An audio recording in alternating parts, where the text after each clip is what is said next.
Noswaith dda a chroeso i'n live ni heno. A heno, da ni'n mynd i fod yn edrych ar yr profiad newydd o fewn Microsoft Teams yn yr siop, yr apiau sydd yn Microsoft Teams. Felly, os da chi ddim wedi gweld yr siop apiau o'r blaen, neu os da chi wedi gweld o a ddim wedi gweld o ar ei newydd wedd, sticiwch efo ni, na ni ddangos i chi sut mae'n edrych erbyn hyn, be da chi'n mynd i cael yn yr store, yn yr siop apiau, be da chi'n gallu cael yna, a da ni hefyd am ddangos 2 o'n apiau gorau, neu yr apiau da ni'n meddwl ydy rhai o'r gorau sydd yn y siop yna, da chi'n gallu defnyddio. So, sticiwch efo ni, a gobeithio na ni ddangos i chi chydig bach o driciau a chydig bach o bethau doeddech chi ddim wedi gweld o'r blaen o fewn Microsoft Teams. OK, so dwi am rannu fy sgrin efo chi. Fel da ni'n gwneud bob tro, fel dwi'n siŵr da chi'n gwybod. Dyna ni. OK, so dyma ni o fewn Microsoft Teams. Da ni yn y Teams ar hyn o bryd, ond i lawr yn y gwylod yn fyma ar yr ochr chwith. Mae gennych chi apps yn fan hyn. So lawr yn fan hyn yn y gwylod ar yr ochr chwith apps. So clicio ar hwnna. A dyma ni i fewn yn y siop apiau. A da chi'n gweld syth i ffwrdd, mae yna lwyth apiau jyst yn y sgrin yma gen i.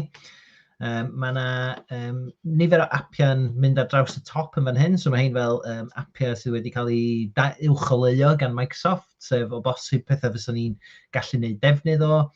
Maen nhw yn defnyddio gwybodaeth sgynnyn nhw ynglyn â rei pethau, a maen nhw hefyd yn dangos apps sydd yn dod i fyny'r top, pethau mae pobl yn defnyddio'n aml enghraifft, ac yn trio dangos i chi sut mae pobl eraill yn defnyddio nhw. OK, so i ddechrau fe fan hyn, be dwi'n mynd i ddangos i chi ydy, da ni efo'r chwilio yn fan hyn. So os da ni'n gwybod pa app da ni'n chwilio amdano fo, os da ni'n dod i fewn yn fyma ac yn gwybod pa app da ni'n chwilio amdano fo, da ni'n gallu just teipio fewn yn fan yna, a wneith hwnna ddwyd ar app yna i fewn i'n golwg, so bod ni'n gallu dewis hwnna, bod ni'n gallu ychwanegu fo wedyn i fewn i Teams. OK, wedyn, os na i gau hwnna, newch chi weld yr opsiwn nesaf ydy apiau sydd wedi cael eu creu gan bobl yn fy sefydliad.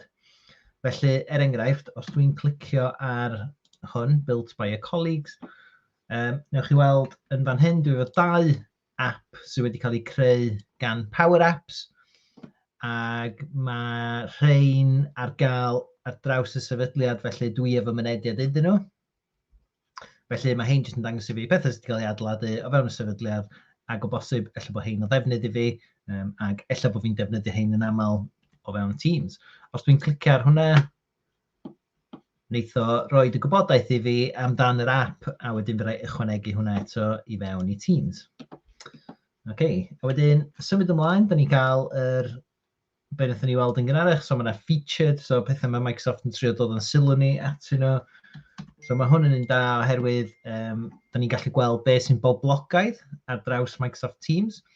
A mae hyn yn gallu sparcio ni feddwl, wel, os di hwn yn boblogaidd a da ni'n darllen amdano fo, da ni'n meddwl, to be, mae hwnna'n gallu bod yn ddefnyddiol i fi hefyd. So, yr unig beth i fod yn ofalus efo'r apps yma ydy, mae hein, bod nhw'n cael eu ychwanegu fewn i Teams, weithiau mae rhaid chi arwyddo i fewn i'r app hun efo'ch cyfrif o fewn yr app arall yna. Mae hynna'n golygu o bosib, ella bod chi'n gorfod talu am yr app, ella bod yna ran o'r app yna ddim am ddim, enghraifft.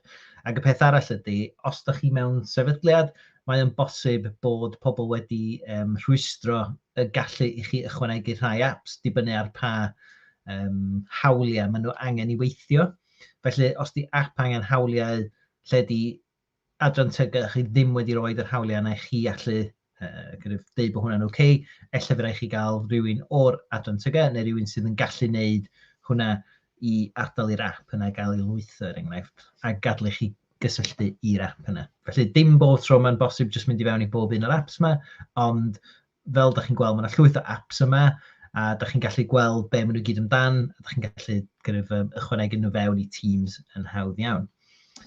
OK, categoriau, mae werth dangos y categoriau jyst oherwydd yr nifer o gategoriau sy'n yna. So, da chi'n gweld faint o'r apps mae sy'n yna. Mae yna gannoedd a gannoedd a gannoedd. A mae'r categoriau yn neud o'n hawdd iawn i ffeindio apps sydd yn ymwneud â be da chi'n trio ffeindio. So, enghraifft, os dwi yn gweithio lot efo lluniau fideos, gweld yma, mae yna image and video galleries, a wedyn, os dwi'n clicio ar hwnna, dyna ni. So, dim llawer yn fyna, ond YouTube, enghraifft, i fewn yn fyna, i wneud efo kind of galeriau fideo, falle. Dwi'n siŵr bod yna fwy, os fyswn ni'n mynd i fyma, so training and tutorial, so hyfforddi, enghraifft, mae yna llwyth o apps yn fan hyn. Okay. Wedyn, dwi'n meddwl, mae hwnna'n lle da i gychwyn sôn am un o'n hoff apps fi. Ac un o'n hoff apps i ydy yr un sydd yn fyny fyma yn y top ar dde, a hwnna ydy Kahoot. Felly, newch chi weld, Kahoot, Microsoft Teams apps, Kahoot brings people together, more creative ways to play, ond i ddeud y gwir, mae'n play, ond mae o hefyd yn kind of dysgu, so mae Kahoot yn declyn dysgu, mae o'n app dysgu ofnadwy o bwerus. Ac os dwi'n mynd â chi draw i safle we Kahoot, newch chi weld yma, so mae o gyd amdan kind of dysgu, mae o gyd am gallu ymgysylltu efo pobl o fewn eich cyfarfodydd chi, mae o gyd am allu deall os di pobl yn gwybod be maen nhw wedi dysgu enghraifft mewn hyfforddiant ar-lein da chi'n neud. So mae pobl yn gallu cysylltu efo'r Kahoots yma fel maen nhw'n cael ei nabod ar ei ffôn symudol enghraifft, a maen nhw'n gallu rhoi adborth i chi o fewn yr kind of sesiynau dysgu na falle. So mae hwn yn wych, dwi yn fan mawr o Kahoot. Mae o efo gwahanol lefelau, so da chi'n gorfod talu fel rheol amdan ddefnydd o Kahoot, mae yna bethau gwahanol da chi'n talu amdano efo lefelau gwahanol a falle. Ond mae o wir yn kind of, declyn da iawn. OK, so hwnna di Kahoot, a just dwi'n sylw chi at hwn, oedd hwn wedi kind of chwthu meddwl fi, really. O'n i'n gweld lawr yn fyma, maen nhw'n dweud 97% o'r Fortune 500 o'r cwmnïau mawr mae draws y byd. Mae rai bod Kahoot yn gwneud rhywbeth yn iawn oherwydd os di 97% o'r cwmnïau yna yn defnyddio Kahoot, mae rai bod yna ansawdd da iawn i'r cynnyrch yma. OK, so hwnna di Kahoot, a wedyn, os da ni'n mynd yn ôl i fewn i Microsoft Teams, na i ddangos i chi yr un arall y dwi'n hoffi yn fawr iawn, ydy Zapier. O'n i jyst yn deud ar yr fersiwn Saesneg o'r sesiwn yma heno. Dwi ddim yn gwybod sut i ddweud Zapier neu Zapier yn iawn, a dwi'n deddol o ddefnyddio'r ddau trwy'r amser, felly peidiwch â meddwl bod o'n rhywbeth gwahanol. Os dwi'n dweud Zapier neu Zapier, yr un peth. Dwi'n meddwl bod o'n dibynnu allan os da chi yn lle da chi'n dod o, sut da chi'n deud o. Ond os na i glicio ar Zapier, so mae hwn yn sôn am connect your apps and automate workflows. Mae hwn i gyd am trio safio ymdrech i chi, a mae o hefyd am kind of gadw eich data yn gyson rhwng systemau gwahanol. Felly, be mae Zapier yn gwneud ydy mae o'n galluogi chi i greu link rhwng kind of 2 system neu 3 system, a mae'n galluogi chi greu llif gwaith rhwng yr systemau yna. So, er enghraifft, dwi'n gallu, os oes yna rhywbeth yn digwydd mewn un system, dwi wedyn yn gallu cychwyn rhywbeth i ddigwydd sydd yn mynd i basio data neu mynd i greu rhywbeth o fewn system arall, er enghraifft. So, y ffordd gorau i weld hwn yn weledol ydy os dwi'n mynd â chi i fewn i safle we Zapier. A mae hwn wedyn esbonio'n weddol dda wedyn be da ni'n sôn am yma. So, ydych chi'n gweld yma, welcome to Zapier, create your own workflow.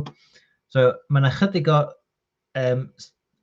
awgrymiadau o dan fyma, lle maen nhw'n deithio ni be maen nhw wedi gallu wneud, neu be sy'n kind of cael ei awgrymu er enghraifft i ddechrau fo. So, safio atodiadau Gmail i Google Drive, bod tro mae yna rhywbeth newydd yn dod i fewn.